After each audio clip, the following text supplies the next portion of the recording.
to grim Charybdis, and to Scylla who no man ever passed by unscathed. This is a quote from Homer's Odyssey. It is also a perfect way to describe the immersive sim genre, but more importantly, it perfectly describes Dishonored. No matter what action or path you take, you can never get past unscathed. Now I know, a strange opener, but I will elaborate it more later on. For those who are unfamiliar with Dishonored or even the immersive sim genre, in a general sense, let me get you the rundown. Immersive sim games are games that essentially have a heavy focus with adding features no matter how superfluous to add immersion to the game. They also are built in a very open-ended way, encouraging multiple solutions to a problem. I mean, this barely scratches the surface of the genre, but I should probably talk about Dishonored before this video gets any longer. Dishonored was a game released in about the very beginning of the immersive sim peak, which started in 1994 all the way to 2008 to 2016 to now. But Dishonored was made in 2012, which if you can't tell isn't in that period. But I am sure that if we didn't have Dishonored, we wouldn't have this renaissance for immersive sims. The game takes inspirations from the very best immersive sim.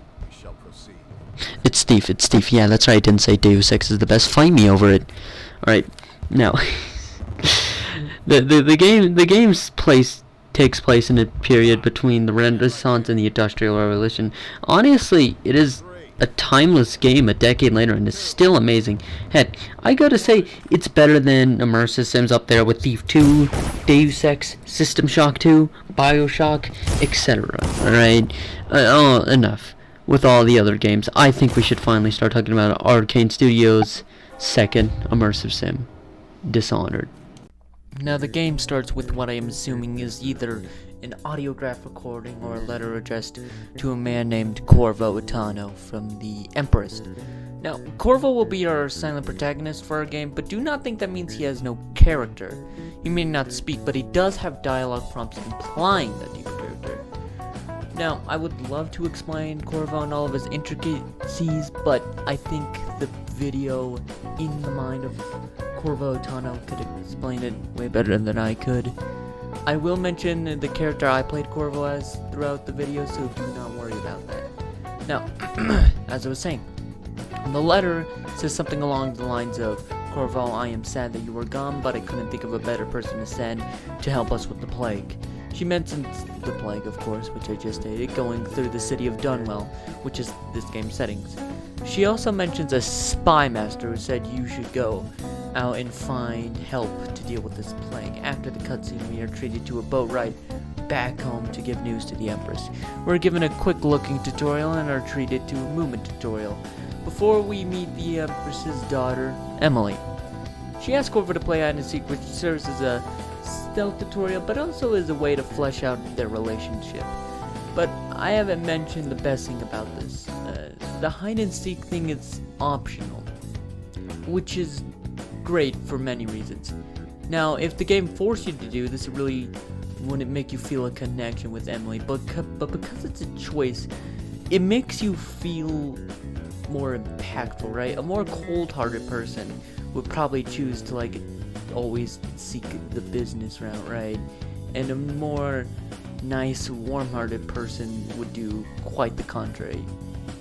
Now, I obviously chose the warm-hearted one, and also because I hadn't played the game in a while, like 3 days, so I needed a refresher, right?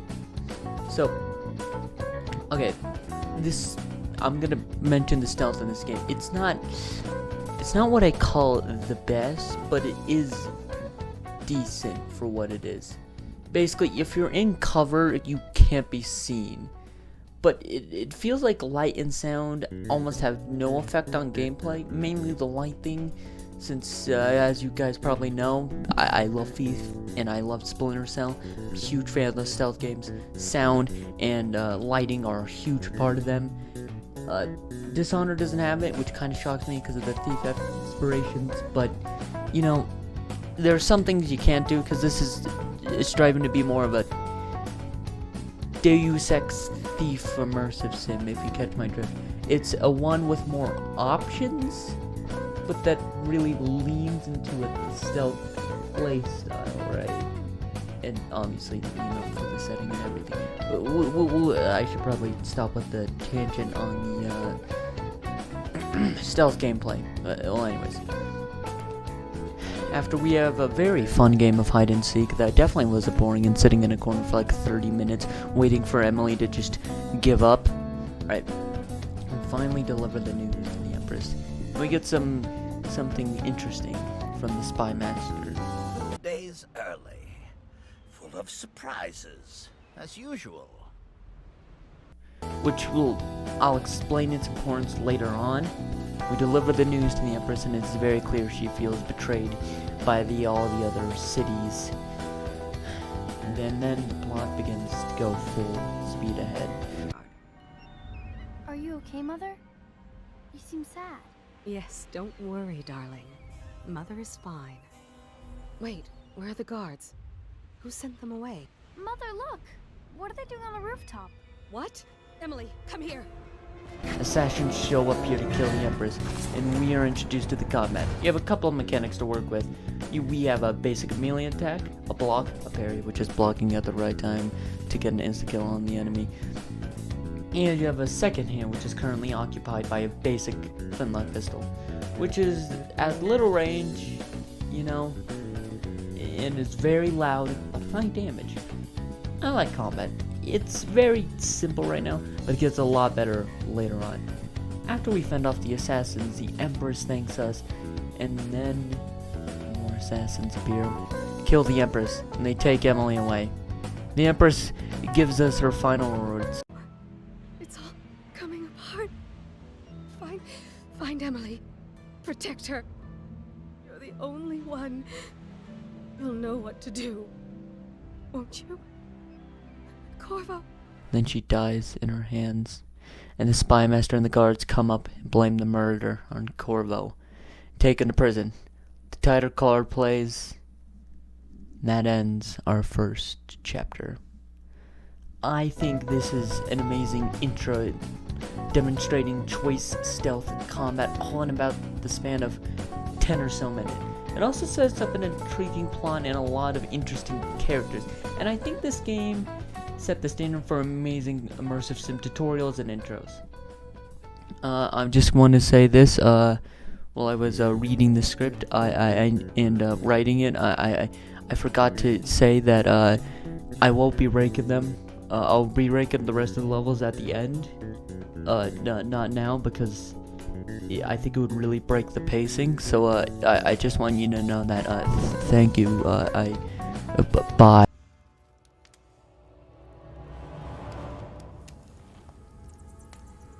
Corvo wakes up after days or weeks of torture. We don't know. We are being told that we should sign the confession saying that we killed the Empress. The spy master, now Lord Regent, tells us that we almost screwed up the assassination, but it happened to turn out well. The right man in the wrong place, if you will. We are then taken back to our cell knowing it is only one day before our execution, when a gift from a friend arrives. It is a loaf of bread and a key to our cell and a note that reads like this. Corvo, we are as irrelevant right now. Just know that we have faith in you. Here is the key to your cell. Once you're out, head for the prison's interrogation room. Take the explosive there and plant it out on the door. When the bomb goes off, run. Make it to the river and lose yourself in the sewers. You'll find some useful gear stashed there. One of the prison guards will leave you a weapon just outside your cell. And good luck. We need you alive for what's to come. A friend. We then use the key to break out of our cell. We are then given a sword and a couple of coins. And then we see our first 3 enemies. 3 guards, 2 are distracted in the conversation, and 1 is blocking our path. We're given a choice to kill or knock out the guard. I chose to knock out the guard for this playthrough. I will mention killing is much faster than putting a guard in a sleeper hold. So this is a low chaos run, which means I'll either knock out or avoid guards altogether. I mean, sometimes you are stupid and you just run into a guard and make the guard notice you because you're stupid. I had to kill these guys and a couple others up top. We make our way out to the interrogation room. We find 2 things. 1, a letter that reads this. Duty officers report Corvo's interrogation. Corvo Rotano, formerly the Royal Protector, will be brought in for interrogation. This is of the utmost importance. The Lord Regent, the High Overseer Campbell, will conduct the questioning themselves, follow their orders without hesitation, and keep the torturer under control. If Corvo dies in his hands, instead of getting public execution the Lord Regent wants, it'll be your head that rolls next. Second, we find an audiograph. And well, I'll let you have a listen. Corvo's unconscious again. Though he's taken more punishment than the 2 men we brought in for interrogation. When he wakes, we'll start again.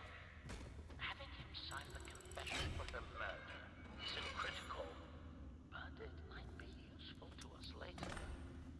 The assassination of an empress is not a trivial matter. Be useful to us.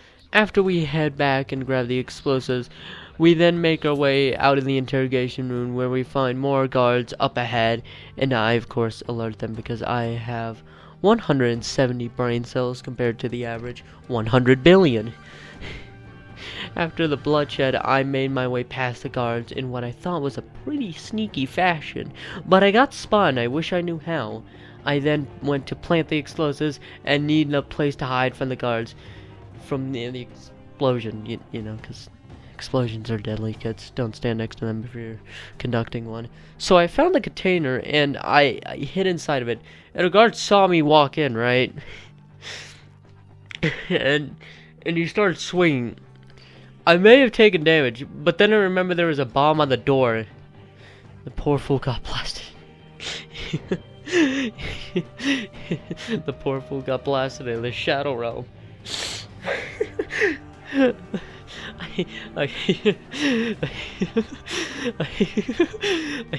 I quickly ran out of the now blown up door, and the bridge was being retracted, so that was a no-go. I only had 2 options: be executed on the spot or run in the sewers. Take a guess of which one I chose. Don't actually, this is a sarcastic rhetorical question. I jumped in the water and made my way to the sewers. Once I was inside, I was met by a door, but I was so cool to ignore that and jump over because I'm definitely cool. Please subscribe. I then was forced to climb on top of something and watch some rats. You know, the main source of the plague. You know, the guards get devoured by rats. This moment truly showcases how deadly the rats can be and how powerful they are when they swarm you. There's also a clever way to tell you that, you know, about rats in a safe place because you cannot get harmed by them. In the next area there are rats that can harm you. We are in the next room and we turn a valve into a small corridor where there is some field for you to heal on the cheap. Did this food to heal on the cheap? Oh yeah, I forgot to mention the fact that food heals you, which is very useful for the type of playstyle I have, which is to conserve every elixir unless I have to use it. The next room is a very large room filled with a lot of rats. You can use bodies to distract the rats, but I screwed up and had to take some damage. Then I was lucky able to distract them with a body and turn them out. I climbed up and we are now introduced to a new mechanic. Traps. Traps can be very annoying, but luckily they don't appear very often. I went out of my way to disable the trap for the incendiary bolt, which I'll go into more detail on very soon. I then went up the stairs and exploded because there was the trap there. I had 3 playthroughs under my belt when I recorded this footage. I've run into it every time. After I get clinical depression, please help, we find one of my favorite and best aspects of Dishonored, the crossbow. The crossbow adds a lot of variety to a game with very basic melee combat. There are 3 different bolt types, each with their own uses. The normal bolt is just a normal ranged attack, except quieter.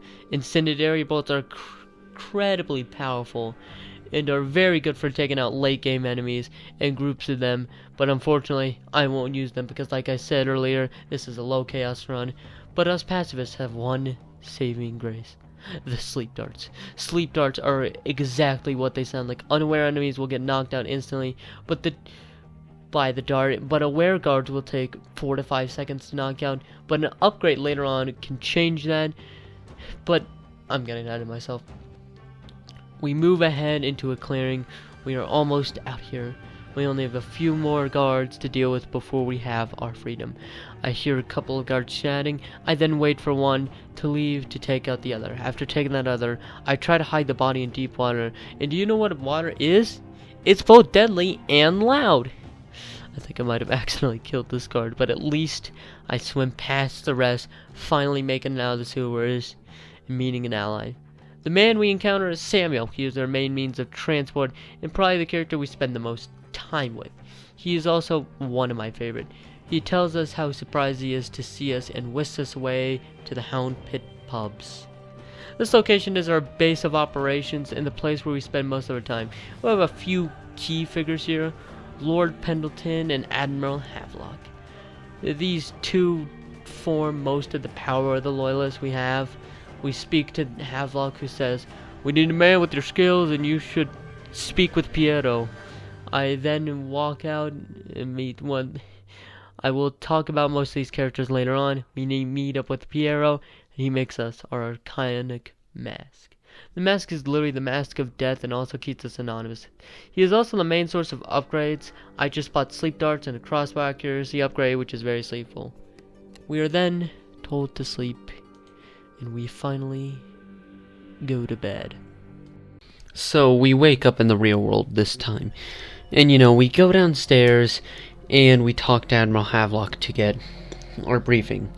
We are tasked with targeting a man. His name is Campbell. Well, you might recognize him. He's from the intro of the game. High Overseer Campbell. We need to take him down. He is one of the main sources of income for the lower region, and also one of the, stronger branches of it. It's also a fighting side. So we need to be careful around it. Now, basically what I do here is I explore around the map for runes and everything, because runes are actually very useful in the game, So, I look around for runes and I buy the agility thing. Then I buy some gear from Piero and I'm on my way. We are also told right before we leave by Carrillo, I think is her name. She basically tells us that her father is planned on being poisoned tonight, so she asks us for help to spare him. So, either you can or you can't. I obviously did. Low chaos run, trying to get the good ending. But you can, poison and kill him as well. Or you can shift the blame of the murder on him. There's a lot of versatility in this game, but what's more, I'm getting ahead of myself.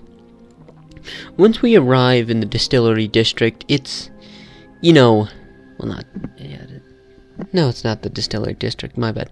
Once we arrive in, the main location, what I call the main hub of Dishonored, other than, the actual hub, the Hound Pit's pub, but you know what I mean, right? This is the central area where you go to complete missions in my eyes. Even though you complete 2 missions here, it's just an area that's so fun to explore and very memorable in my eyes. And probably one of the strongest areas in an immersive sim, It's so open-ended and it makes you feel like you're an assassin or a sneaky thief, It's just great. Makes you feel awesome and powerful. So, the first side quest you get in the game is from this weird character called Granny Rags. And it's really simple. It's basically just take out a couple of dudes. How? Doesn't matter. You just take them out. You're like, oh, it's just oh, you did it. And then you get a rune, And then it's oh, that was a pretty easy side quest. But then she gives you a second, way more eventful side quest. But, there's one barrier in the way. Literally, a barrier. It's a wall of light. Basically, what wall of lights are in Dishonored are things that, if you go through them, you die. There are 2 ways to disable them. By literally taking out the whale oil tank that's powering it, or to rewire it so that it kills enemies. you know, which one I have to do? The boring one of dispowering it, you know, boring. So it's not as eventful. I just have to unplug it sneakily, but it is still an interesting obstacle and a nice way to spice up the gameplay, so that players really have to think about their movements. Because if they're in combat, they're like, oh god, I'm on low health, I need to run. They have to think of where they're gonna run to ahead of time, because they know they can't just like turn tail and like turn around and just run to the nearest, you know, exit, obviously, and just like blink out, right? They have to go to rooftops, they have to find a building of sorts, like anywhere for cover, right? Get to lower ground, get to higher ground. It's truly emergent. Now, the second side quest mainly involves us trying to get something from an office by a man named Dr. Galvani. Now, I don't really read up on the lore of Dishonored or anything, but just from playing the game, I can tell what kind of guy Dr. Galvani is. He's a paranoid man who just, you know, you can tell he's paranoid because he hides all of his important stuff behind a secret bookshelf, and when his assistant or anyone gets near it, he panics. He's like, don't go near that, right? And it's like weird, right? You know, because most people wouldn't do that. So obviously puts him up for suspicion, and it's also because he's behind it. He's keeping something that's like a rare rat thing, right? He's like finding a way to stop the rat plague. He's mysteriously disappeared though, which really brings some intrigue. I don't know if he's actually mysteriously disappeared, but you never see him in the game, which is kind of, you know, when I was playing, kind of sent chills down my spine, because I wanted to know what happened to him. Why was he taken away? He was finding a cure. Is there a larger conspiracy going on here?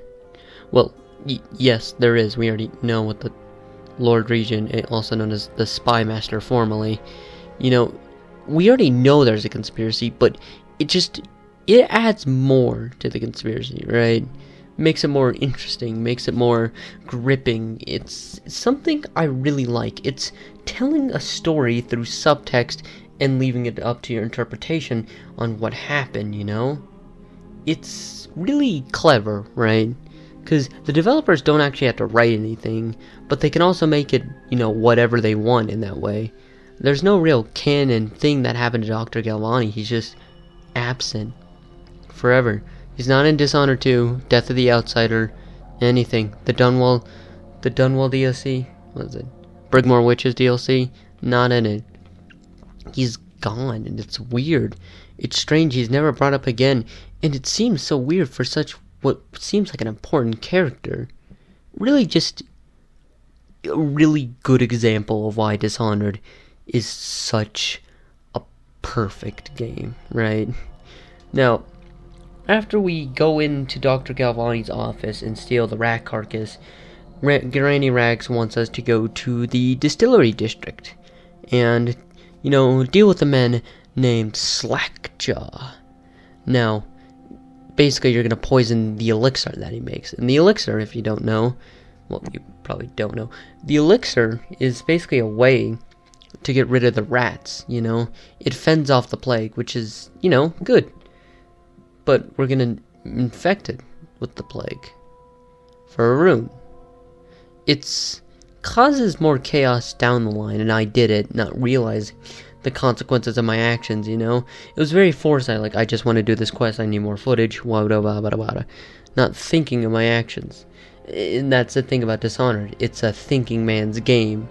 Not in the sense that you need to plan every move ahead, like, I don't know, let's say an MMORPG, strategy RPG, turn-based RPG, or Halo.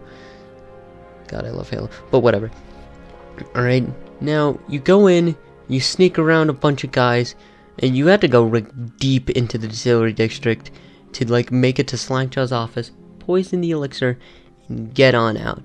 I got caught once or twice here, you know? So I had to make a break for it at the very end. So then, we then get to talk about, you know, another part. You go up, you know, the boulevard, the street, whatever you want to call it, and you make it to a door where you find a man with a mask on torturing a dude. He's called an overseer, part of the religion, the one that High Overseer Campbell's a part of. I'm pretty sure they're just called the Overseers. I don't know if they have like a fancy religious name, and if they do, please tell me, comment down below. But, sorry, I almost said outsiders. The Overseers are kind of like people who try and fend off the outsider. Later in the game, you'll find these guys who have this thing that can disable your magic, So it's proof that people know about the outsider and his powers and actually have found ways to counter it, right? It still doesn't completely counter it, because if you get out of the range, gone. Not there anymore. They're not there anymore.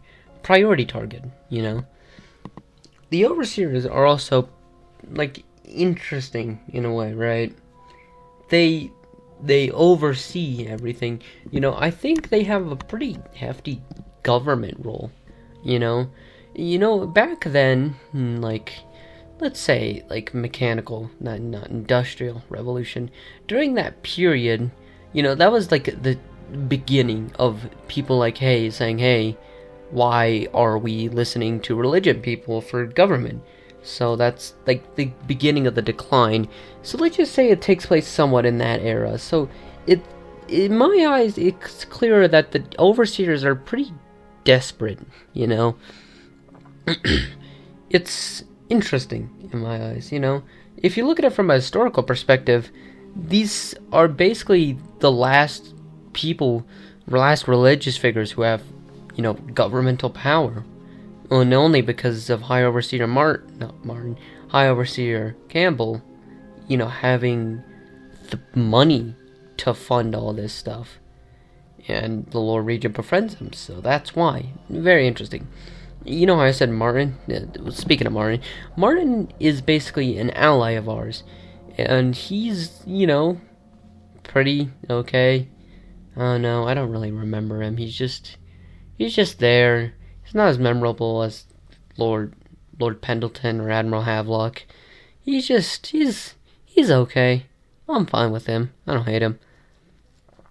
Then we climb over a fence, we sneak past a couple more guards, and then we, actually get to, the mansion, the manor, if you will. Now, usually there's a lot of different routes to take. You can take the sewers to the kennels, you can take the side door, you can take the front door, you can take the upstairs windows, you can take the upstairs windows. Do you know what I take? The upstairs windows, alright? They're just, in my eyes, the best route to take. The kennels have nothing in them. I've cleared them a couple of times. I've scoured through them. They have nothing. I wouldn't recommend taking the sewer route, but the only real way to get to the roof route is to have an upgrade of Blink or the Agility.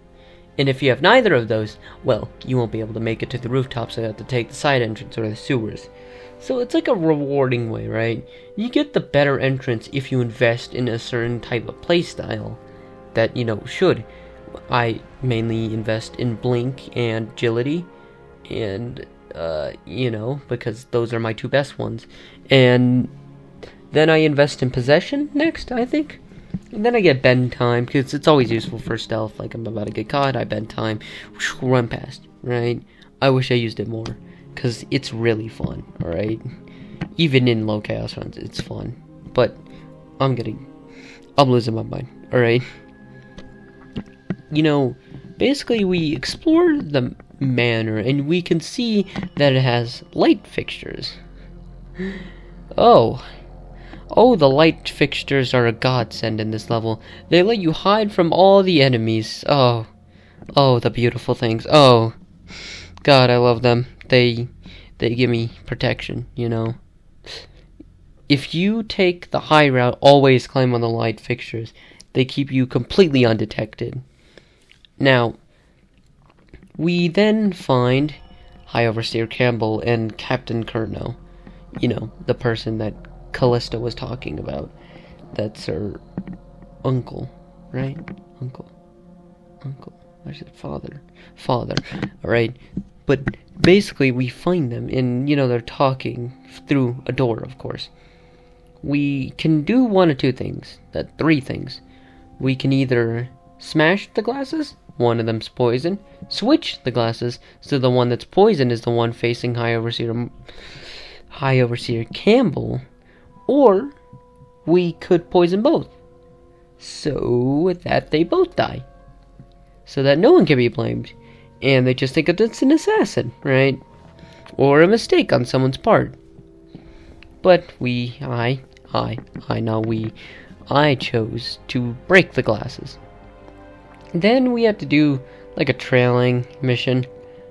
Not really mission, just like a trailing thing. Where we follow them into a basement and we find this little room, It's like a secret chamber, you have to have use a secret switch to activate it, and there's a painting in there's some sleep darts and all that. And basically, High Receiver Campbell wants to kill Captain Curnow for being an honest man. So, it's where you save him. It's only if you save him in the basement that he will be like, okay, I'll just not tell anybody about this. Right? But if you save him upstairs, he'll run around panic sounding the alarm. So, always take him down to the basement, alright? Now, we have to carry High Overseer Campbell's body for the branding process so that he is, known as a heretic to the rest of the religion. So, once we do that, we brand his face, and it's, satisfying knowing that you were branded while you were being tortured. It's a nice thing that you get to get some revenge on him. Now, I'm going to be kind of skimming over this last part. You go in the backyard, and there's a workshop, there's a residence, there's some dogs in the back, Dogs are a pretty big threat in the game. They can smell you, But as long as you're above them, you're mostly okay. Just try in not getting combat with them, because killing dogs hurts. Not as much in Dishonored, though. I kind of hate these dogs. In the Overseer's residence, it has this interesting, side plot, basically, where this dude, he's getting, executed because he has the plague. And, he's, reciting his 7 vows before he dies, and it's honestly tragic, to just see someone die, and it really made me feel something, It made me think. It's an interesting moment, probably one of my favorite moments in the game. It's not big, bold, or anything, it's just a dude dying because he had the plague. It's not his fault. It's not his friend's fault. It's no one's fault. Just the plague's. I guess the plague's fault is someone's fault at the end of the day. So the blame does lie on someone. It's just that answer isn't so obvious to these people, as they don't know that their very Lord Regent is the one who brought all this pain and suffering, forcing them to kill each other, It honestly hurts, because they probably feel in pain. They're very dedicated to the religion, but that doesn't mean that they can't make friends, or that they can't, fall in love. And hurting someone that you like hurts, emotionally. It's a moment that I honestly can't find in any other game. So small, so little, yet so impactful, if you think about it. Honestly, this is the first time I've really given it a second thought other than, oh no, a guy dies, It just hurts to see someone die in such a gruesome way of decapitation. But, I'm going to just skim over the workshop. There's some loot in there. There's a valve in there, and you can find a secret. I usually don't go for the secret, though. And then at the bottom, down, there's a thing that you can climb down, and you go down there, and you find Samuel, and he's like, oh, hey, how are you doing? And, you get out of there. And with that concludes High Overseer Campbell. No, he's on our side. So he has 2 twins, 2 brothers, right? And they are kind of terrible people. They took Emily, a young girl, to the Golden Cat, a brothel. I don't think I need to elaborate, just they took a little girl to a brothel. Alright, now here's the time where I'm gonna talk about Lord Pendleton. Lord Pendleton's like a pretty cool character. You know, you can see him right before the mission drinking as he tries to like tell himself like, it's okay, my brothers are gonna die, they're terrible people. It's still hard for him to go through, you know, to fully accept that his brothers are gonna die. I mean, wouldn't you be heartbroken if you found out that you had to kill your brothers? Well, you had to watch them die and not stop it? You know, it would hurt. But would you let it happen even if they're terrible people? Would you stop it? Would you do something? It's interesting, you know? Lord Pendleton's drinking himself off so that he doesn't have to think about it, and it's honestly nice storytelling. Now we ride the boat back to basically the same starting area as last time, but with one slight change. We see these towers around, and you're like, oh, what do they do? And then you find out what they do. They explode people. They explode! Alright? So, you know, watch out for them. You have two ways of dealing with them. Number one, you deactivate their whale oil tank that's powering them. Or number two, you rewire them so that it kills all the enemies. Guess which one I did? Exactly, the frickin' whale oil one. Low chaos seems very boring, but like honestly, it's a fun challenge, right? So now, after dealing with the towers, you're like, okay, I'm ready for anything. And then you meet the assassins again, you know, from the beginning of the game, the ones that killed the Empress. They're suitably more dumb here, you know, not nearly as threatening, but they're still more threatening than any other stupid guard, because they have like melee weapons and crossbows. So it's like, ooh, scary. But I find ways to subvert that by blinking either above or behind them and taking them out. Above if I want to go for a lethal takedown. Behind if I want to go with a non-lethal takedown. Then we have something that was introduced in the last level I just forgot to pick up. Bone charms. You should pick these up like I did. They actually like give you huge passive buffs and they're really useful. I don't use them. Why? Because I'm stupid. I'm usually a min-maxer. I don't know why I don't pick them up. I guess I'm like, I'm better than them. But please pick them up. They make the game way more fun. Alright? Then, you know, there's this side quest saying go to the distillery district with Slackjaw. And it's like, oh, okay. So, yeah, I poisoned him, but he doesn't know I did it. And even if you don't do it, Granny Rags does it herself no matter what you do. So, like, whatever. Yeah, at least I got a rune out of it, right? I caused more chaos, but, like, it was worth it. Basically, he'll help you get into the Golden Cat if you can find out what happened to his friends. I didn't help them, and so he couldn't help me non-lethally take them out. I had to lethally take out the Pendletons because I was playing it stupid, not doing the Slackjaw side quest because I thought it was irrelevant. So yeah, if you want the non-lethal takedown, help Slackjaw, alright? But, alright, I'm going to talk about the Golden Cat itself. I'm going to be very vague on details, alright? I'm going to try and put as much footage to not do with the Golden Cat as possible, just like filler footage, you know? Because I don't want to show it, man. I don't want to show it. It's a weird in there, alright? I ignore it, but I don't want to deal with it, alright? So you're on the outside and there's like another building by it, 2 buildings by it. The other building has a rune in it and it provides easy roof access to the 2nd floor. So, you know, I always take that route because high ground's fun. So I was, you know, I make my way inside and then, you know, we make it, there's this main area, right, where the Pendleton twins are. It's called the Ivory Tower. Basically, what you gotta do is you gotta go inside. One's at the very bottom, one's at the very top. So basically, what you gotta do is you gotta find a way in to get them. There are 2 windows, you know, one at the top, one at the bottom, alright? So basically, they both lead directly to the Pendleton twins. The only problem is that they are with, like, someone else. you know, that wouldn't be a problem if I had bend time, but guess what? I don't have frickin' bend time. So I had to take him out, like, really. I usually took out the Pendleton first, and then the person providing the services through a business exchange. Yeah, that's how I'm gonna describe it, so I don't get demonetized. Alright, but after that, you know, you take care of both of them. Boom, they're both dead because you don't know how to do the non-lethal route of this game. I mean, now I do, but like, now it's we have to go to saving Emily.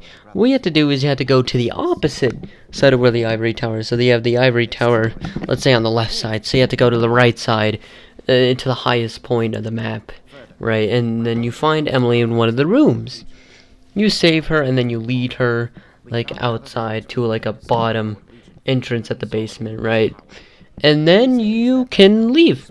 That was a pretty good mission. You know, I liked it. So Lord Pendleton's reaction is a bit sad, you know. He's like broken. He's like, I can't believe it. My own brothers, they're dead. Corvo, I'm disappointed. And you know, I kind of felt like I let him down, because on my first playthrough, I thought, I'm like, no, I could have taken them down non-lethally, not knowing that he says the same thing even if you do take them down non-lethally. But it made me feel guilty for my actions of killing them, because I didn't know the way to find it, so I just gave up and killed them, right? Made me feel guilt for my actions, which is another thing that makes Dishonored so special. Then, you know, you chill out and you get your next mission briefing, right?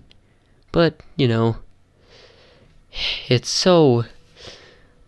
The Golden Cat is a weird mission, alright? It's fun, but, you know, just try and avoid all the weird stuff. And if you're into that, leave, please. I don't like you. I don't, not like actually leave. I hate you. Leave. Alright, now it's time to talk about the briefing for the fourth mission, the Royal Physician. Basically, what Admiral Havelock wants us to do is he wants us to go out and find the Royal Physician. His name is Sokolov. He is the guy that developed the elixir, and he has like his own college or something. Oh no, that's like lore and Dishonor too, so I won't focus too much on it. But let's just you know, I don't really do anything. I just like kind of talk to Admiral, like, yeah. It's like right after, you don't even go to bed, you don't get rest. You do that later, right? So, you know, you run to Samuel and you're like, bro, let's go. And then you get in the boat and head over. Now, the first thing you'll notice immediately is you start in a different hub area, which sucks. Time to talk about why this is the worst level in Dishonored. Basically, you know the cool, like, really open areas of, like, the first mission and how, like, it felt real, like a real city? Now you're stuck on a boring linear path with, like, a couple of side areas. It's... Do you see how sad I am? I was happy, like, 2 seconds ago. Like, the side areas are okay. They don't really have much to offer. And there is one saving grace to this section, though, and we'll get to that. Actually, there would be two, but like I skipped the second in this playthrough, and I honestly wish I didn't, because that second section is so fun. But let's talk about that first saving grace. It's the bridge. There's a giant bridge, and you have to deactivate lights on it. It's so tightly designed and so vertical. It feels non-linear because it is non-linear. Because instead of being horizontally non-linear, it's vertically non-linear. It's genius, you know? Like, well, we don't want to keep on doing the horizontal thing, so what if we make the players think vertically? Genius. I love it. Alright, that is probably the best part of this area. It's the best part that you have to go through. Alright? But after the bridge, it goes back to the boring level design, and then you have like this nice little like factory area, like right like right after the bridge, and there's a bunch of rats in there, and you save somebody, and then you can get a bone charm. Pretty nice, you know. Made me feel good. Like yeah, I saved someone. That's smiling. But then we go to outside of Sokolov's house, and that's a pretty well designed area. There's some hostages, not hostages, prisoners, and there's Sokolov's house, like way off to the right, with a couple of ruined buildings in its, in its path, which is cool, So I dealt with Sokolov first, and I think I rescued the prisoners. I can't really remember, and if I didn't, I'm so sorry. But going to Sokolov's house, there's only one section you have to go to, and that's the top section. So you can just skip right to the top section with Blink and Agility. So I did that on this playthrough, missing the entire house, which sucks. Don't do that. It's so easy, and you're like, oh, this mission's such a slog, but don't do it. The mansion inside is actually really fun to sneak around and fight your way through. It's a well-designed area. I like it. Now, Sokolov himself is a pretty interesting character. He's a guy with no morals, yet a guy who knows what's right, right? He doesn't really have, really care for humans unless he knows them, right? So then, he knows what's right and wrong, though. He's a philosopher as well as a scientist, a physician, right? And it's very interesting when you speak to him, right? He kind of bargains with you. But then you gotta get him out of the house, which is easy. With the power of Blink, anything is possible. Then you get him out of the house. You drive him all the way back to the Hound Pits pub. And you put him in a cage. Saving that for later. But this mission was okay. The game's really good when the lowest is just okay, with a really good area in between it that you have to go through, and a really good ending area. So now let's get on to something new. Now we wake up once more. This day's feeling different. Why? Because we get to interrogate Sokolov, baby. Now, there are two ways of interrogating him. Either you do the hostile way or the civil way. I chose the civil way because I'm a good guy. So, I give him a wine bottle, and he's like, dang, man, that's some wine I like. So, I bought it for him. And he was like, thanks.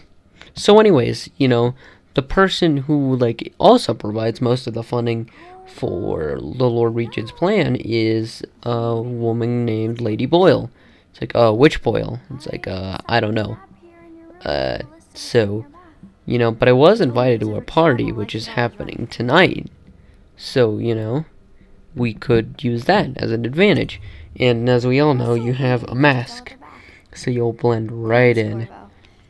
And that is cool. That is cool. This mission's cool. This mission's so good, man. It's so good. Not my favorite. My favorite is High Overseer Campbell, but it's really good for what it is. So basically, you go to the boat and talk to Samuel. You go there, and he's like, I hope you have a fun time there, Corvo. And I'm like, in real life, I'm like, I will, Samuel. I will. There's an estate district right before, right? And we meet the new enemy. The tall boys. Oh, the tall boys. Oh, how threatening. They are a deadly enemy, and are the hardest enemy in the entire game to take out non-lethally. Also known as, you can't take them out non-lethally unless you just sneak past them. So I have to sneak past them, which is not easy either. So, they provide a decent challenge for us low chaos players. And then for the high chaos players, they fire like 2 incendiary bolts or 1 super powerful time stop super bolt of death, right? And then there's these things I forgot to mention earlier, shrines to the outsider, and you get little speeches from him. Most of the time they're insignificant, but this one was different. He's telling us, Whether she lives or dies, this will be Lady Boyle's last party. Now, all the other times he's kind of vague on what's gonna happen to them. Like if they'll actually continue. Like you're saying, you might fail, you might succeed, but here he's like, this is the last one. This is her last party. You're going to succeed. And it personally gave me a huge confidence boost. Like, this is basically the point where the developer said, hey, we're confident in you. We don't even need to say, like, oh, you might. I mean, in the later acts, it does say that, which is kind of a backward step, in my opinion. But that's just how I interpreted the words, right? So, like, whatever. It just stood out to me as such a unique part. But I always take the side route in, right? There's a way in the apartments that leads right to the courtyard, right? So to get to the apartments, you have to go like way to the side to these abandoned buildings. So you go to these abandoned buildings, you climb through them, and then you get to the apartments, then you climb down those, and bada bing, bada boom, you're in the courtyard. Very cool. And inside the courtyard, you can find something cool. A duel. In honor of Lord Pendleton. So, fun fact about the duel, you can't surrender in it. Like, if you don't know about duels back then, if you aimed your pistol to the sky, you forfeited the duel, you threw away your shot. Instead of shooting someone, you shot the sky. So it's like, okay, you give up. But, you can't do that here. I tried it and died immediately after. Also, a nice thing to know is that the pistol you take still has all your upgrades on it. Even though you're like, oh no, not all my pistol upgrades, I don't have any of them. It has all of them, just don't worry about it. The duel is pretty nice. It's like a nice sub thing. Now, inside the house, oh my god, inside the house. Oh, it's so much more luxurious than the overseers could ever dream of. It is beautiful inside, oh baby. Oh, I love it inside. I love it. I love it. I love it. It looks so frickin' pretty. And this game was released in like 2012. This is an old game, alright? It looks astounding today. I had my jaw dropped. That's just because this game conditioned me to have rundown areas, and the nicer areas were just okay. But that place felt so luxurious and perfect. But now's the time to stop collecting about it. Oh my god, they have a chocolate fountain. Sorry, I had to mention the chocolate fountain. It's a chocolate fountain. What else can I say? The designers agreed that we all need chocolate fountains in real life, and you know what? I'm not mad about it. I'm not mad. I don't care if this is Iran. Whatever you say, everyone, we can all agree on something, alright? It needs a chocolate fountain. And if you disagree, I need to know why. Please tell me in the comments down below. That's twice I've told you to comment. Alright? But please comment your thoughts about this video. It's taken me forever. I've been recording all night long. So, I hope you've liked it. I know I'm like shamelessly plugging myself here, but like, it's tiring. Alright, but, I gotta do me, alright? So, like, leave me alone. So anyways, you have the upstairs area, which is the fun area to explore. Why? Simple as this. There's a lot of treasure out there. There's a lot of treasure. There's a lot of secret passageways, a lot of fun ways to sneak past the guards, I would describe them in in-depth detail, but like, I don't want to.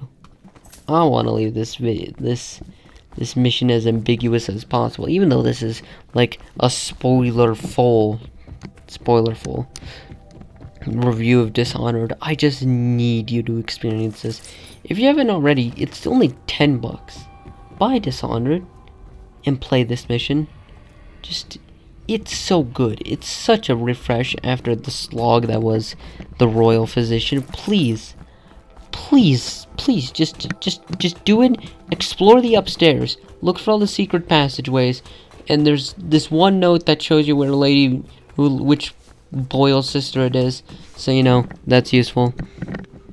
Basically, the non-lethal way of dealing with the Lady Boyle is, you take her to this weird, creepy guy, and he's he's gonna do some funny things, if you catch my drift, which is just kind of weird and unnecessary. But I accidentally found a glitch that's really easy to do, but it's so funny. Alright, so basically what you do is you knock a lady boil out, and then you bring her down to, like, the guy who wants her. He's like in the basement, right? So you carry her down there, and then you can jump over this railing, and then she dies falling, but it still triggers, like, the non-lethal cutscene. So basically you trick the guy into not having the, like, lady boil, but a corpse. And it's funny. It still counts as a kill, but, like, I just find it really funny. Alright, and I performed it on accident again. Okay, then the escape out is basically you take the same route that the guy you just gave a lady boil to. Just take that, and then you have to have this action-packed escape where there's like 50 tall boys above you as you try and dash to the boat, and there's doors closing, and it's super cool. And then you make it, and then you... I did it. And then you actually get to go all the way back home to safety, and you're like, oh, it's so beautiful. Then Admiral Av's like, good job. Now, I think you go to sleep after this, and then you have to prepare for your final mission. Our final mission. Yeah, no, it's climactic. It's called Return to the Tower. I think you can assume what it is, but I'll give you the briefing. Anyways, you are being told by Admiral Havelock to go to the tower of where you were, well, for lack of a better term, dishonored. You know, and it's really impactful, right? Like, this is the end. It all ends where it started, right?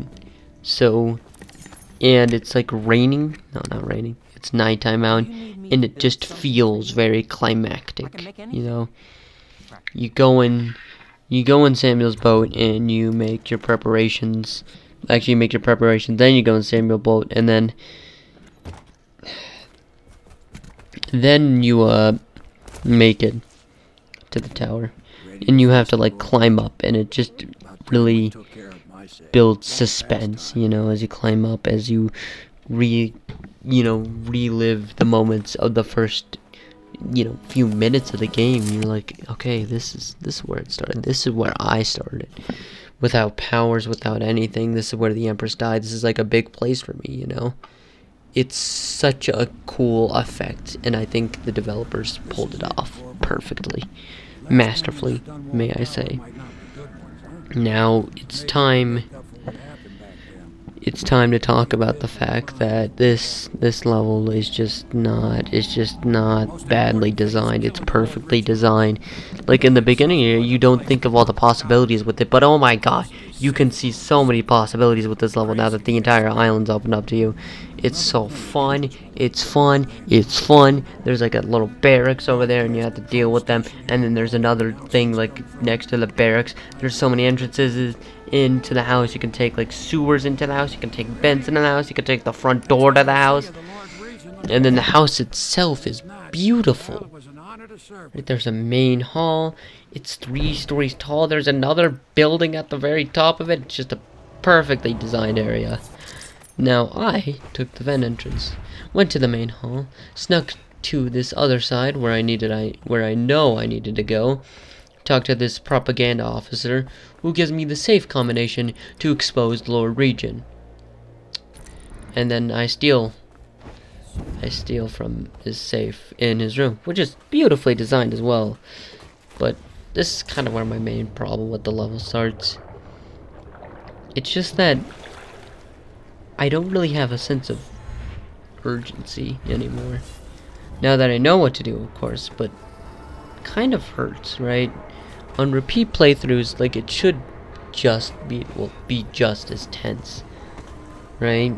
But in this level, I don't really feel it. I can just, like, complete it in about 10 minutes, which is a shame because it's so fun to explore.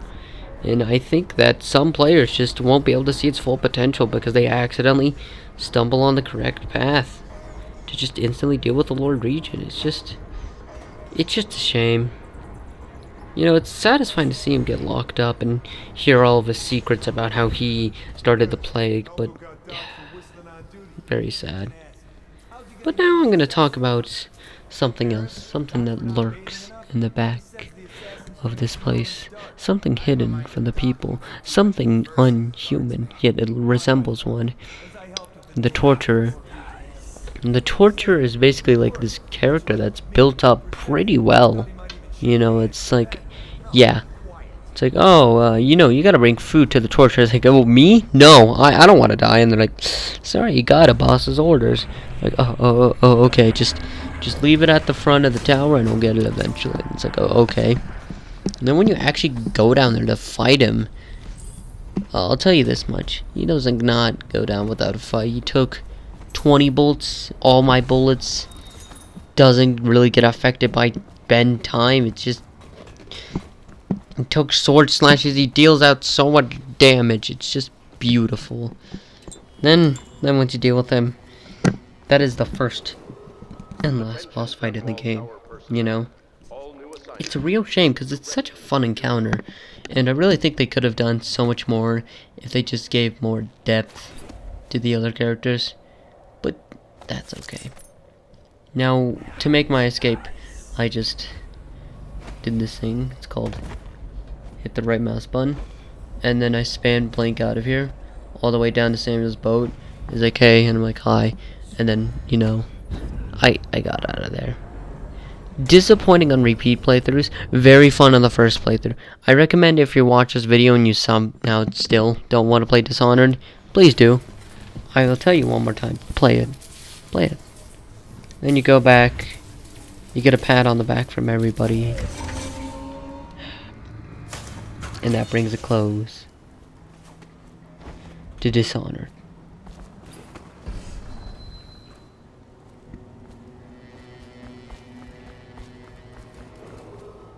Okay, so we get betrayed and poisoned, and then we get thrown out to the flooded district by Samuel, because he's the only one who wants us to save our lives. So, you know, that's kinda bad. Oh, oh, I have a lot to say about the flooded district. Not all positive, not all negative. The flooded district is my favorite, least favorite area in a video game. I don't think it hits the lows that the frickin' Royal Physicist does. It's just a consistent boring slog. This area is so interesting and fascinating that I just love and hate it, right? Let's just describe it. Let me set the scene for you. We wake up in a boat, driving down. Assassins take us to the person who killed the Empress, Dowd. Dowd looks at us and he says that basically we're a loose end.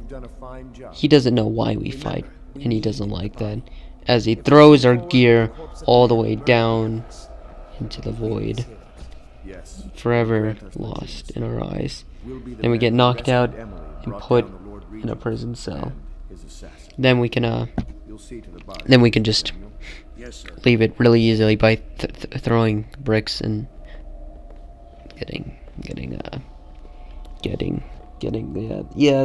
it's anticlimactic for a prison, but like it has to account for the fact that you might only have the blink power. So I get it, but it still hurts. Gladly on my first playthrough I had to use, I'm like, oh, I can't get out of here, so there's rats here and a little vent, possession, and you know, it's cool. It's like a eureka moment for me, like, aha, I can put this power to use. And then you go outside and then you find the only weapon you'll have for a while. Well, one of the only weapons you'll have for a while. A sword. You know, you pick it up, it does the stabby stab. Amazing. So now you go out and you deal with a couple of assassins by choking them out or, you know, murdering them. Then you go out and you walk out of the building and then you're like, boom. This area is huge. This area is gigantic. And you're presented with two markers. The main one, find out. The second one, get your gear. So now, it's time to get our gear. We have to go through like this pretty risky segment with all these things. I like to call acid spitters, because guess what they do? They spit acid at you. They're really annoying, and they do a lot of chip damage. Like a lot of chip damage. And they fire so fast, so it's just like, bleh, you die. So basically, be very careful when you're around them. Then you get there, and then it's like, oh, there's a bunch of weepers here. Oh, right, they're weepers. And then you just zip past them with blink. Then you make the ascent of the tower of where your gear got thrown out of. You climb, you climb, you climb, you climb, and you climb. You make it to the top. Well, mostly to the top, before you hear assassins speaking about you. They're asking, do you think you'd really come back for his gear? I doubt so, but we should just stay around here just in case. And then they vanish. And you go up, you go in, and you pick up your gear after going through this stupid segment where you have to find a way to get in to like the thing where you threw down your gear, and it's annoying.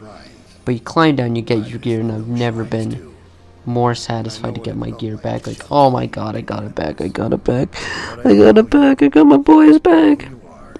You know, I got my folding blade back, I got my pistol, I got my incendiary bolts. You know, and the cool thing you can find here is if you branded High Overseer Campbell instead of killing him, you can find him as a weeper here. I didn't notice this, but I saw it online, so that's actually really neat. Now, going to Dowd, you find, you know, a bunch of assassins around. They have keys to like a subway, metro, something like that. It's not a subway or a metro, but like it's called, what's it called? A station. I just think of train station for some reason. Don't ask why. My brain's a bit broken. It's 12:10 a.m. I'm losing my mind, alright? Just this is probably the final thing I'll record, and then I'll go to sleep after a bit of editing, you know. So I'll be mostly done with the video by then. So I know you're listening to this while the video's uploaded. So hey guys, can we get F's in chat for me for 1210 Aki? Can we get F's in chat? Just put 1210 Aki, like rip 1210 Aki, F's in chat in the comments. That's 3 times, by the way. That's 3 times. No, anyways, let me actually get back on script instead of shamelessly promoting myself. Now, like going to Doubt is pretty easy. It's basically like you just move through water. You take out a couple of assassins. And then the area before Doubt. Oh my god, the area before Doubt space. It's so annoying. It's filled with like 50 assassins, and they're so hard to sneak past. Luckily, I did after like 20,000 quick saves. Like, jeez, that was hard. And then we have Doubt space. Now, Doubt's base is an interesting place. You know, it's got some statues there, some dead guys there, and a guy training. And he says some thief lines. And that got my nostalgia. Even though I played Thief a year ago, I still love it. And then Dowd's boss fight is just... it's something else, right? There's a dude in the room, and you either take him out or you don't. I didn't take him out because I got spotted and I just want to fight Dowd. But Dowd deliberately stops time. The only person not affected by it is you, because, you know, you're not affected by it. But if you use bend time, it doesn't work against him. Most of your powers are completely useless. Wind Blast, not really doing anything to him. Devouring Storm, a little bit, but Dowd is just such a climactic boss fight, and probably the only truly good one. It makes me chug potions as he's so aggressive. He never gives me time to breathe, and it's perfect. Now, after all of this, after he's killed the Empress, after he's taken everything away from me, he kneels, he sits on the ground, and says, I have one last surprise for you, bodyguard. I ask for my life. And I knew in this moment in my first playthrough, I kinda just stopped. My first playthrough all took place in one night, and it was all like non-stop, but this, it made me stop, breathe, think. It was a moment unlike any other. A moment that could never be had in any other game. Because no other game probably ever be like Dishonored. But that's okay. But this moment, this one thing that even Dishonored 2 could never replicate, it just... I felt so much in such a little time. Dowd took everything away from me, but at the same time, we were both men on the same side of a coin. He was given power, I was given power by the same force. It was what we chose to do with it that made us different. And the only reason I didn't kill Dao was out of a begrudging respect. We were both men of fate, and I was the better man. So I spared his life. Most people wouldn't. Most people said I shouldn't. He'll be back for vengeance, but... do I care? No. Because doing the right thing isn't easy, but it is what I have to do in this playthrough. It's so hard, so difficult. I have to limit myself on so many things. It can be more less fun, but it's worth it in the end. Just because when you get to this decision, when everything happens, when you feel this rush of anger as this man's taking everything away from you, you just... when you steady your hand, you put the sword down, and you leave him be. It's honestly beautiful. Probably one of the most memorable moments in gaming. And only for me, because no one else could really have my experience. And that's what made it all the more special. So, after this, he thanks us and disappears from the game, never to be seen again until Death of the Outsider and the Brigmore Witches. Now, going through the remains of the area, it's desolate, quiet. There's this little area where we crawl through this and we find these two dudes talking, as one of them wants to go to the hospital, but the other knows that going to the hospital is a death wish and that they're just gonna kill him. So they stay in the flooded district, and there was a door back to the Hound Pit pubs. So we find a way past the tall boys that are guarding it and get in. I just dash past them, kind of in a panicked frenzy, but I did it. Then there are these sewers, and there's this side path that leads to Granny Rags and Slackjaw. I accidentally triggered a boss fight, causing so much stress in me that I ran as fast as possible from the boss area and got to the actual main plot. And we get a return to the pub. It's the same area as before, and Piero and Sokolov are trapped in a house together. Well, not in Piero's workshop, and they have an arc pylon that can either turn the guards to ash or knock them out. I chose to knock them out, of course, and well, after they all got knocked out, I was kind of free to explore the area. I met with Callista, hit the flare to signal Samuel, And then I met Samuel, and I read a note saying that the real final mission was to be at a lighthouse. And well, at the end of the game, after all this darkness and gloom, I could finally see a light. Now, the boat ride to the tower has a sense of finalism in it. And it really makes you, reflect on all your actions you've taken throughout the game.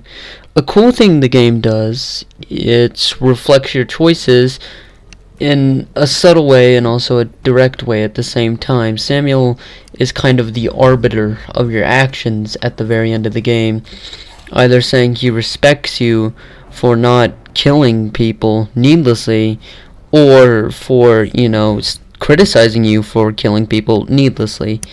It's a moment that's, obvious, like, oh, you're good or you're bad. But another subtler way the game tells you that is through the weather. When you get to the end on a low chaos playthrough, it's bright. It looks like it's being illuminated by the moon, It's nice. And then on high chaos, it's not illuminated by the moon, it's illuminated by lightning as dark, heavy clouds and constant rain happens. It's honestly a perfect moment in my eyes. Sure, you can critique the Samuel bit for being way too direct. I'm fine with that. On the highest chaos, if you shoot up, Samuel shoots up to alert all the guards to your presence, right? It's honestly nice, the developers react to your actions directly, and they have consequences. A main thing most people criticize in immersive sims, I'll use Deus Ex as my example here, is that at the very end of the game, none of your choices throughout the game felt like they mattered for the ending. That's quite contradictory in Dishonored, because, the opposite happens, where it directly judges your choices throughout the entire game for its ending, and it's really nice. It's really vague on how it judges it, right? Well, not vague, I guess, because it literally tells you directly at the stat screen, but you know what I mean, right? The system to judge you has to be more vague than the ending system in Deus Ex, right? It's honestly probably one of my favorite moments in the game, even though it's 30 seconds. It's just such a small moment, but it works so well. And once you get there, you'll realize that this island is the final gauntlet of everything, right? It's the climax of it all, because you have to use every ability to its best, right? To actually get through, you gotta use everything you can, your wits, your senses, to get through this, and it's amazing, right? Because it's just so hard, and that's what makes it so fun. The main objective is to go to a lighthouse where Emily is being held, and it's way up in the sky, right? So you're down on the ground, you have to climb through this literal arena to get there, and it's perfect. So perfect, I can't stress it enough. It's so hard and challenging, but also perfectly fair in every sense of the word, where it makes you use all of your abilities so you can actually, make it to the end and make it to the elevator. Once you're to the elevator, the game stops with all the enemies. There's only 4 guards here, I think, and they're all really easy to take out, and once you do, you get a grim sight, at least on low chaos. Every other conspirator that Admiral Havelock had worked with is now dead at a table, as he rants on about how he will be written down in the history books as one of the great men, and how unpredictable Corvo is. My most remembered thing is what he said is, I'm saying this off the top of my head, so I'm sorry if I get this wrong, but he's like, Corvo could beat me in a sword fight at any time. It's because he has a faster sword hand. No, or is it because he has a slower sword hand, right? It's not a lot, right? It just shows how scared he is, right? As he's thinking of why Corvo is so powerful, not considering any supernatural factors, but just trying to go by his, materialistic worldview of what he truly knows. He's like, why is he so good? He doesn't know about the outsider and how he gave him powers. He's just scared of Corvo and what he can do, and it's nice. And when you meet, he actually looks at you and he's like, I don't want to fight, but he does in the end because, he's that kind of guy. But he looks at you and he's like, sorry to disappoint, I don't want to fight.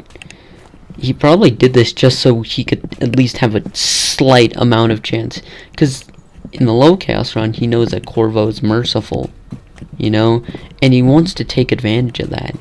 He wants to take advantage of the fact that Corvo's a good man, so he wants to use it to get the drop on him. And, it worked for me. Well, not on my first playthrough, but on my subsequent playthroughs, I didn't know about this. Like, when he says, take the key, I'm like, oh, so I can just avoid confrontation. But you can't. It's so easy. You just shoot him with the sleep dart, like. But what really matters is the fact that the developers tried to make it feel as climactic as possible, show your power, all at the same time, and it worked flawlessly, right? The game's telling you, yeah, you're powerful, you're cool, he's terrified of you. You can shoot him once and he's gone forever, right? You don't have to worry about him anymore. It emphasizes the power that you've gained throughout the game, because at the very beginning you had weak crossbow, weak powers, and all that. Now you're like an unstoppable force of nature, and it's just so good. Anyways, after the Hadlock confrontation, you go into a room and you find Emily. Finally beating the game and getting one of 3 endings. Either you get the low chaos ending, which is the one I got, the high chaos ending, which is the one I've also got, but I don't have footage for, and, well, the complete chaos ending, where everything goes wrong because you didn't just murder unnecessarily, you committed genocide, right? And that's it. That's Dishonored. A 10-hour-long thrill ride. A thrill ride I loved so much that I just couldn't stop playing it. Now, I know I should usually, cut the recording and give my conclusion later, but I'm gonna give it now. I have no notes written, I have no script here, so it's gonna be completely raw, but I feel like it will be the most truthful that way. Dishonored is probably one of my favorite games of all time now. Not because of its amazing combat, not because of its gripping story, not because of its, epic scenes. It's just because it's a game that does everything it wants to do perfectly, right? It wants to have pretty decent combat, executes that perfectly. It wants to have interesting powers. It does it perfectly. The game wants to be built in the way for every kind of playstyle, and it works perfectly. The game is built for everything at once, and usually that the bloated nature would, get in the way of the game, but it's honestly what makes it so fun and perfect. It's probably why I love it so much and why I've replayed it like 10 times by now. It's so unique. I don't know how to describe Dishonored.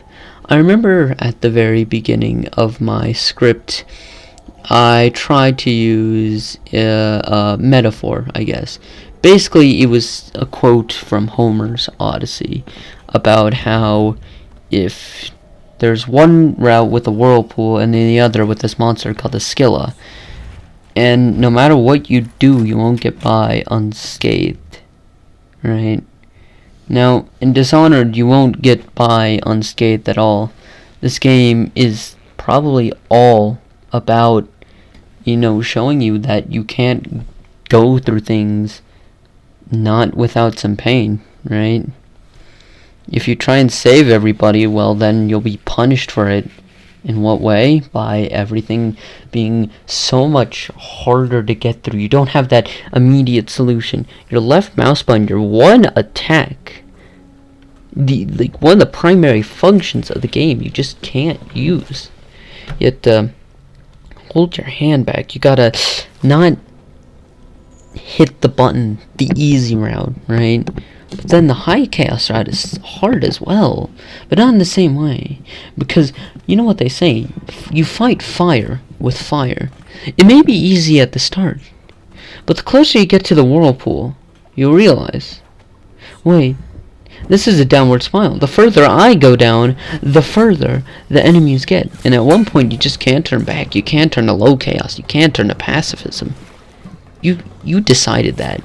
And now you have to deal with the consequences of fighting people instead of resisting your hand. And I think that metaphor that I used at the beginning kind of captures this as best as possible. The skill up being the low chaos route, and the whirlpool being the high chaos route, right? I think that's the best way I can describe Dishonored, right? Because no game will be as unique as it. Not in my eyes. There are so many great games that I love, but Dishonored is just the peak of the genre in the same way that people think Deus Ex is. Like, it does everything it wants to perfectly. I remember if Warren Spector said this in his GDC talk for Deus Ex. He's like, if the players know that you can fight, sneak, and talk, we'll rule the world. If people compare our combat to Half-Life, we're dead. If people compare our sneaking to Thief, we're dead. If people compare our role-playing to Baldur's Gate, we're dead. Basically, what he's trying to say in that moment is that if people look at Dishonored as just a straight-up action game, like a sword fighting game, they'll be disappointed. If people look at it as a pure raw stealth game, they'll be disappointed. And if people look at it as a role-playing game, they'll be disappointed. There are very few dialogue options, meaning, not really that much. Stealth is really not... It's not as satisfying and perfectly built as Thief. In combat has its issues. It's when all these things come together is when the game works perfectly. When you're a silent assassin, it's beautiful, right? That's why high chaos runs are probably the most fun, because they lean the most in that. Low chaos runs are still pretty fun because you can be a silent, non-lethal assassin, which is an oxymoron, I know, but high chaos is the most fun because it lets you use the entire sandbox. You can use time, stop, blink, possession, and all those abilities to the most of it. You can use all the rewire tools to rewire the walls of lights and the towers. You can really reach the game's full potential. Which is why I think low chaos is that much more impactful. It's the boring option. It's the less fun option, objectively. But it's also the most rewarding option out of them all.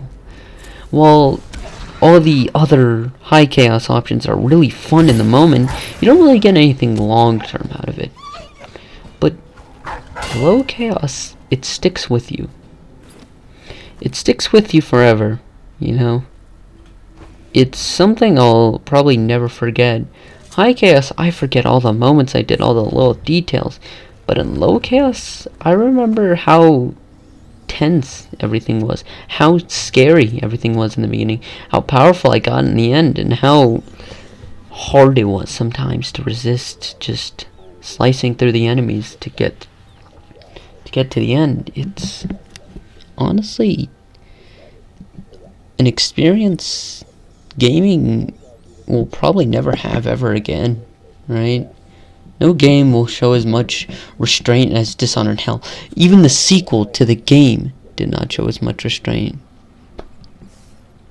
It's sad that we won't get a game like Dishonored, but it also means that we should cherish Dishonored for being probably the peak of its genre in a different way than, let's say Deus Ex. Deus Ex let you do everything, right? And it did let you do everything well, but Dishonored lets you do few things. But those few things you can do them to their full potential. There's so much you can do with the time stop ability on its own. There's so much you can do with possession, with blink. They all have so much versatility to them. The powers is what really brings Dishonored from a bunch of scattered elements to a web of systems that work interchangeably and perfectly together. Dare I say, it's more than the sum of its parts. There's very few parts, but the sum is so much greater. There's about, let's just say, I know this is low, but let's say there's 10 mechanics in Dishonored, which there's not, obviously. That means there are probably like 40 or 50, like 5 times the amount. That's the sum of what all those mechanics can truly add up to, because there's so much you can do with them. You can mix and match them, and it's perfect. Dishonored is probably the best game of 2011. We had other games in it. I think, let me recall at the top of my head. Hold on. You had games like Skyrim, Batman Arkham City, Portal 2, Deus Ex Human Revolution, Dark Souls, Assassin's Creed Revelations, Dragon Age 2, Star Wars The Old Republic. Sorry, I think I got the year wrong. It's 2012. But the year before, we had this amazing year with games most people would consider masterpieces. Batman Arkham City, Dark Souls, Deus Ex Human Revolution, Skyrim, Portal 2. All these games are so good and everybody loves them, but Dishonored, I think, is better than all of them. Portal 2 is the best reviewed game of all time. Batman Arkham City is what people consider the peak of the superhero, games. Skyrim is what people consider the peak of open world. Deus Ex Human Revolution is what people consider one of the great immersive sims and a great reboot. But Dishonored is none of those. It's not a great game. It's not a masterpiece. It's more than a masterpiece. It's a game that has shed its blood for the gaming industry. It's sacrificed itself. It's taken risks, and it's sold so well. Yet nobody really is inspired by Dishonored in my eyes. It's honestly tragic. Dishonored is a game with so much potential. One of the single elements, the bend time element, could be just used for an entire game on its own, yet no one uses it. It's a tragedy that no one uses the game's mechanics and tries to see them to their complete potential. But it also makes Dishonored that much more special, right? It's a game that can't be made, probably won't be made ever again. It has so many risks in it. I mean, think of it. The landscape of immersive sims were dead. Deus Ex Human Revolution was successful, but that's one game. And it's been like a decade or two since immersive sims were really popular. Like, BioShock was popular, sure, but that's more of a pseudo-immersive sim in most people's eyes. So, you're still taking a huge risk by, doing this. By creating an immersive sim. It revived a genre. It brought so many interesting ideas, yet no one uses them. I haven't seen Dishonored influences over things that much, and it hurts, because I love Dishonored. A lot of people love Dishonored. The game has a cult following. Even though it sold millions, it's still a cult classic, because it's part of a genre that's all about cult classics. And I think we need Dishonored to be appreciated. This video has had many corners cut, but in the end, it's just for me to say, play Dishonored, please. Buy the game. If you're a game developer, aspiring game developer, look at the ideas that Dishonored uses. How, in development, you weren't supposed to be able to double jump and dash at the same time. And players did that, and they're like, oh, that's cool. we should build our levels around that, you know? Make it more interesting. It's a game that needs to be studied by more people. It's a game that needs to be loved by more people. It's a game that developers need to look at and take from. And I mean take. I mean directly take the bend time mechanic and use it for your own awesome game. Because I am sure there's like 1 or 2 people watching this video who are at the end and they're aspiring game developers. And I want them, I hope that they will one day be able to make an amazing game. And I think Dishonored is probably one of the best examples of what you should look at when you want to make an amazing game. Just all of Arcane's catalog is straight gold. But Dishonored, the first Dishonored, is the peak of what they can do. It's the peak of their game design. It's the peak of the immersive sim design philosophy, fully sought to its full potential. It is a game where you can fight, sneak, and talk. None of them are perfect, yet they all tie together to make a perfect experience. And that's probably why I think Dishonored is one of the best games of the year, a generation, the century, dare I say. Probably one of my favorite games of all time, and I know a lot of my friends are watching this. If the game goes on sale, please buy it. It goes on sale for like $3. That's cheap. It's $10 at its base price. Play it. You'll get involved like I did. I have 69 hours in it. Yes, the funny number. Play it, please. I beg you. Please, I love it too much. I can't just go alone. I spent an hour, over an hour, I think an hour 40 minutes making this, having this video, talking about it. Please, play it, buy it, show it off. Alright? Thank you all for watching through this video. It's been a rough experience. It's taught me a lot about what to expect from making these long form game reviews. You know, I think I started this project sometime in November. I'm like, I can get this out in 2 weeks. I couldn't. I've had to cut a lot of corners to meet a deadline. I'm actually recording this 10:15 on 1:31. So I need to get this audio exported and like finish this up, because I only have 2 hours left before I have to upload the video. So I hope you enjoyed. I'm really sorry for the missing footage at a light at the end. I just can't get it now. It's too late, and I'm really sorry for not being able to get it.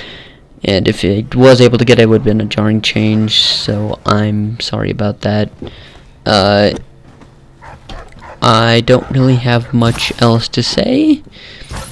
I'll be working on a shorter game review for next month. Yeah, I don't know what it's gonna be. It's probably gonna be Ultra Kill. Then I'll be focusing on Thief, like the Thief series. I might do like 1, 2, like a double review in 1 month, or I might like do one Thief game and then the other. I'm probably not gonna review Dishonored 2 or Death of the Outsider or Dishonored's expansions anytime soon, just because I don't want to. Next month, I'm pretty sure it's gonna be Ultra Kills, so stay tuned for that. And thanks for making it to the end of this video. If you haven't, and you want to, subscribe. I'm planning on doing these. I'm probably gonna get out more content, since I actually have a couple of very generous friends out offering to edit for me, and I'm really bad at editing, if you can't tell by this video. But please, if you see any more of my low effort videos, they might not be as low effort, since people want to edit them, and they're gonna edit them for me. And if I ever get monetized, which I probably will, I'll pay them. So that's cool. I might start a Patreon once I reach 1,000 subscribers and like 10 game reviews. So, cause you know, like I need to prove my worth. Actually, I'll probably lower it down to 5 games because I like money. But please, if you enjoyed, share it with your friends. I need more traction for this channel. This video took 3 months to make, and I'm done finally. literally on the day of finishing it. I've changed editing softwares in the middle of this, so if you see a jarring change, yeah, that's why. Thanks for watching. I'm glad you stayed through this thrill ride with me, even though there were some devastating lows, and probably how tedious it is to watch the video, but thanks. It means the world that you stayed around for my stupid video that's probably like 2 hours long. Well, anyways, good luck, and I'll see you in the next one. See ya.